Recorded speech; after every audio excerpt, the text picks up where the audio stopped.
One of the things I realized recently is that the true reason why I was being disobedient to God, the true reason why I felt like I didn't really want to pursue God's calling on my life, the real reason why I was frozen was simply because of my past. Because for me to get to where I was today, I had to go through a very strenuous, a very traumatic wilderness season. And so when God was asking me to do something with no information, all I saw was a desert. All I saw was another wilderness season. And there was so much that was coming up in my body. I was feeling activated. There was so much coming up in my mind that I said, I can't. I had barely made it here. If I barely made it here to just being okay, how am I going to make it there? All right, so let's chat. I want to go quickly over something that happened after my last video. My last video was about how I was disobedient to God. I was pursuing a job. God told me to do YouTube. I went into this incredible, amazing story. I hope you go watch. But something happened after that video. I started to feel something in my spirit. I started to feel like there was more there for me to learn. And that's the greatness of God, right? It's not just going to be one experience. There's so much information in every single experience that we have.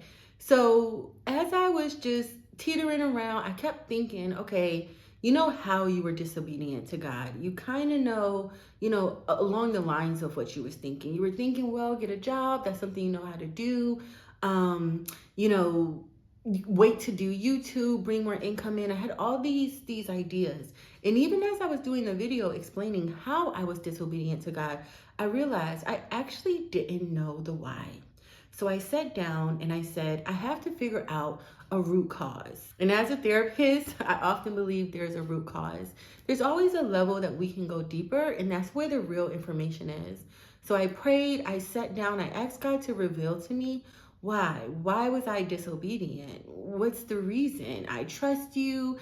I believe that your word is true. So what's going on with me?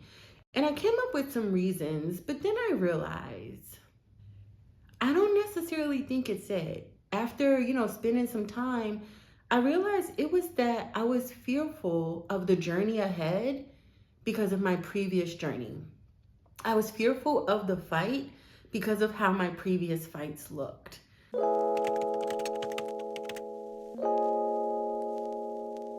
I was fearful of next because every time I had embarked on a journey of next, I have embarked on a next season. I have attempted to go forward. I have tried to get through something. My experience, my past experiences, a lot of times I didn't feel like I would make it through.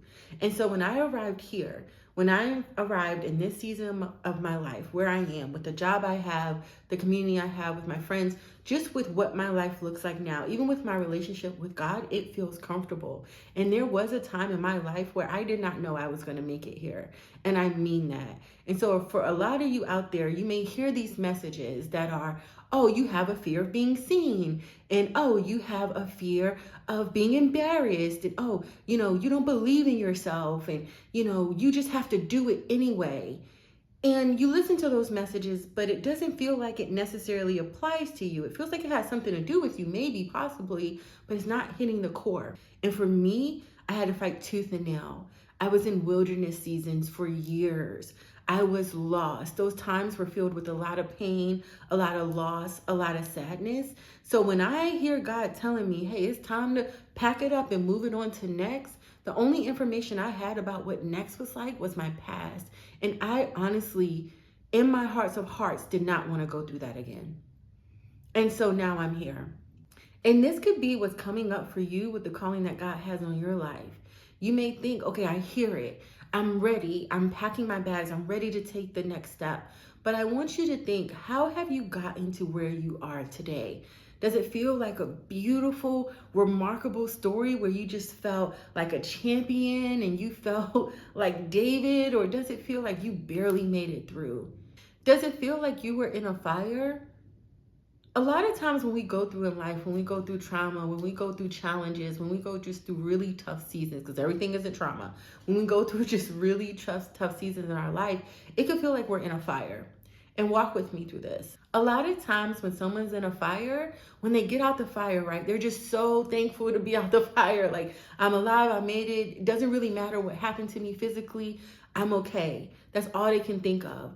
Then eventually they realize they still have the clothes on that are burned or maybe tattered. So they go, they take a shower, they clean the soot off of their skin, they change their clothes, they bandage whatever burns they have, they treat whatever exterior they need to treat. But I've often heard that after, you still have some internal things going on because of the smoke damage. After you've healed externally, you change your clothes, you've treated your scars, you've done all the external work to look like you were before the fire. So externally, people can't see anything, right? People just see like, oh, you went through a fire. But what I often hear is that someone may say, weeks after, I still was coughing. I could still feel the smoke in my lungs, right? So then they can still feel it. And so a lot of times that's what it's like when we go through a tough season. We get out of it. People can say, oh, you went through a tough season. You're out of that. Don't worry about it. You're doing so good. Time for the next. But you're like, I still feel the scars. I still feel the internal wounds. And so when God is now calling you to next, it feels like he's asking you to go into a fire. And maybe even your mind is telling you that that's what it's going to be. That's what my mind was telling me.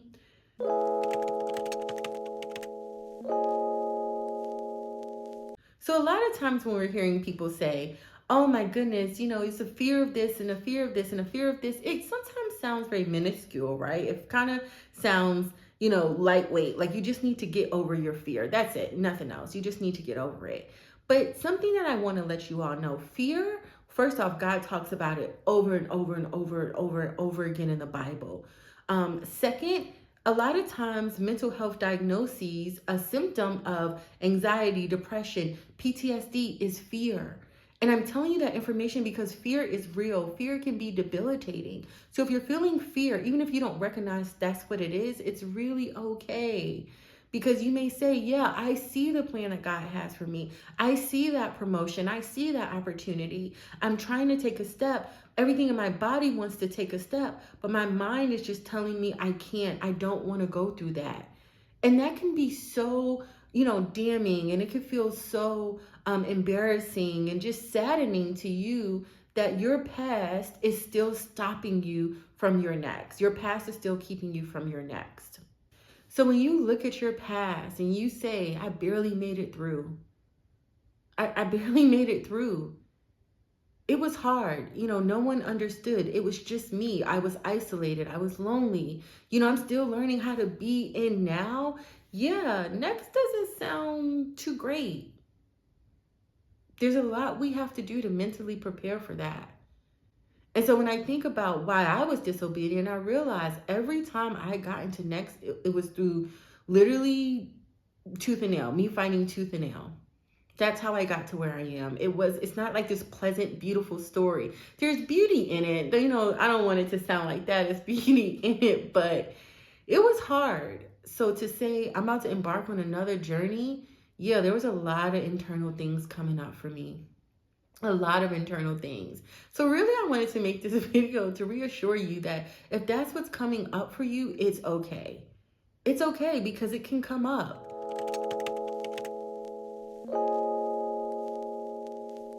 There's a verse in 2 Timothy that says, for God has not given us the spirit of fear, but of the spirit of power.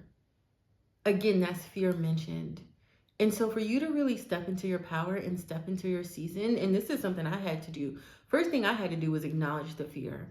Acknowledge that, yes, again, some stuff from my past is coming up. I know that when we get over stuff in our life or we move on, we're healed, we want it to never come up again. We want to close the box, walk it to a pier or, take our boat out in the middle of the ocean, drop it off and never see it again. But we have to acknowledge that we actually did go through stuff.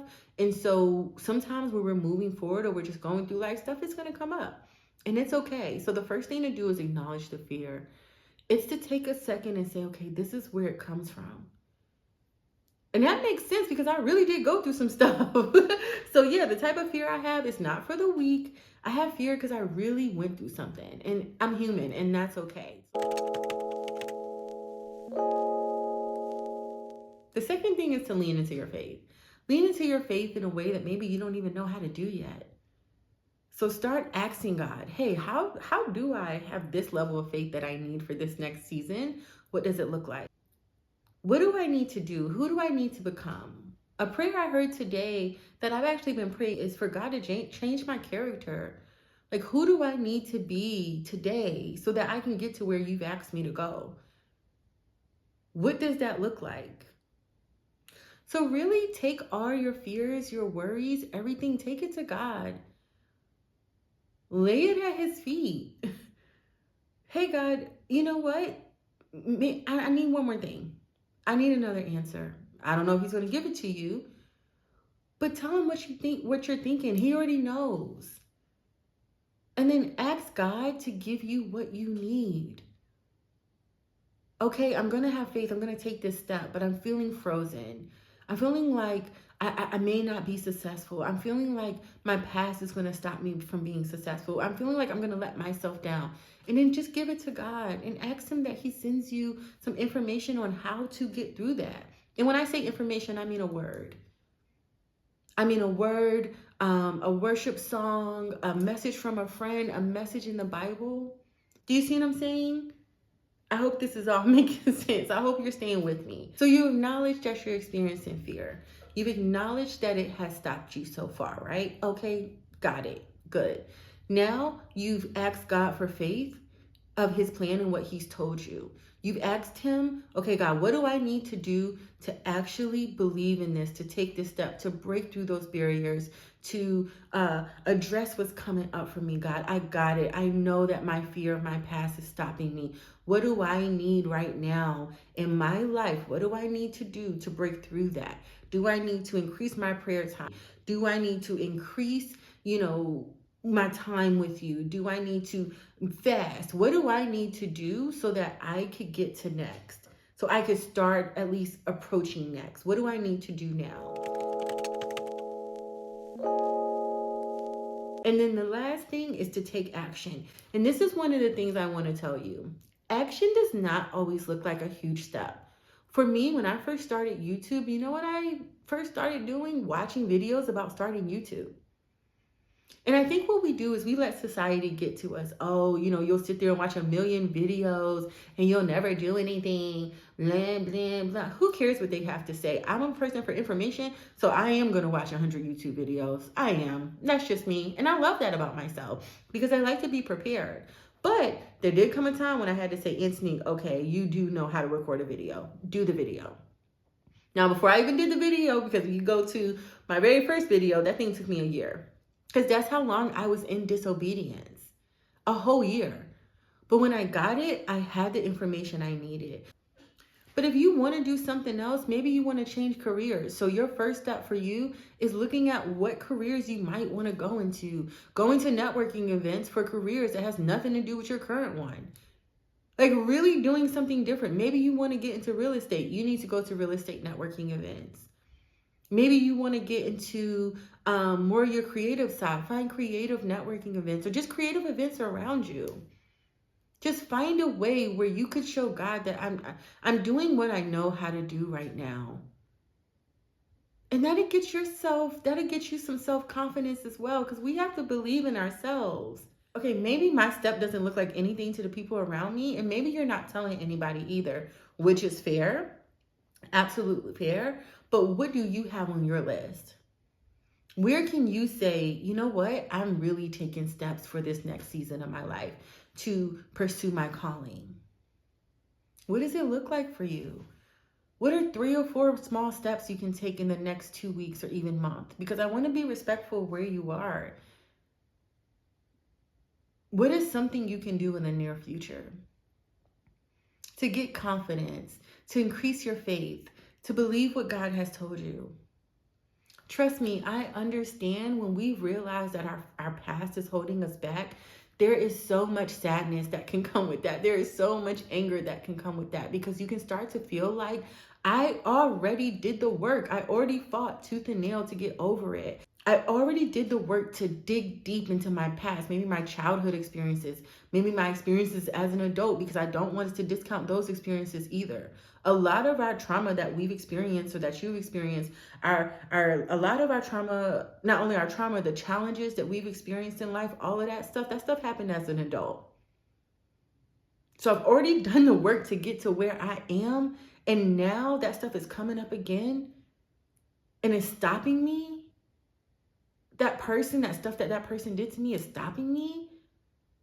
That stuff I experienced is stopping me. Even some of the stuff we've done to ourselves. Sometimes we're our own worst enemy.